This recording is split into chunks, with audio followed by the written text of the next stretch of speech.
I am 18 years old and I graduate of SMK Negeri. What are you doing now? I am currently focusing on applying for jobs my improving my skills. Why do you want to work here?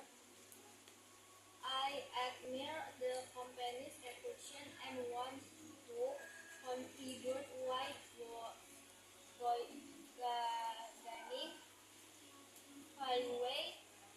value experience. I'm open to